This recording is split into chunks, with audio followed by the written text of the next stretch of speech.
the main points were that YNW Melly was there and that the phone was actually his, because it was pinging in the area of where the actual murder was.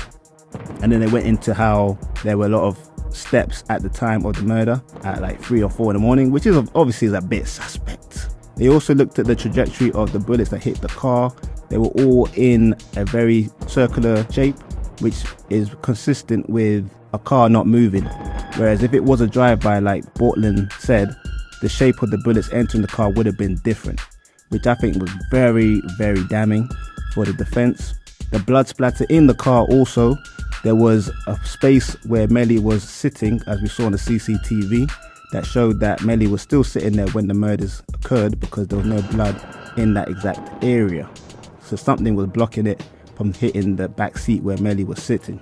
Also, the entry wounds into Juvie and Sack Chaser was very consistent of somebody sitting from the back seat at the left where Melly was sitting.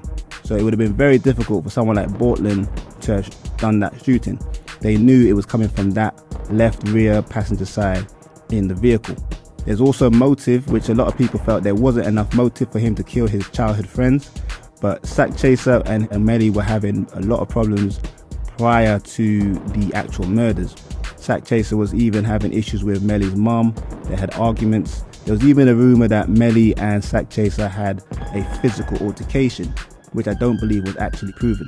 Another suspect thing which had everybody looking at it like, was the fact that they drove to a very remote location and that's where they were killed.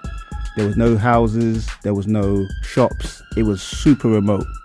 So then it also now looks premeditated, which really, really disturbing. And obviously another part for the prosecution which was obvious was that there was obviously no drive-by shooting.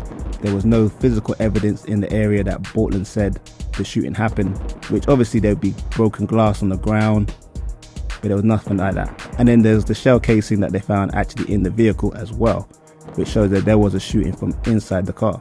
But there was no DNA on the bullet tying to Melly or Portland. The prosecution also went into the fact that Melly was in a gang, or is in a gang. They showed a lot of twisting his fingers up, the gang signs and all that. So they kind of felt like it might have been some sort of initiation into the gang to kill his 2 friends, which I'm a bit suspicious on that. I think it was just maybe a heat of the moment. Because why would you kill 2 people in your own car and then have such a flimsy alibi? It looked a bit more spontaneous, but who knows?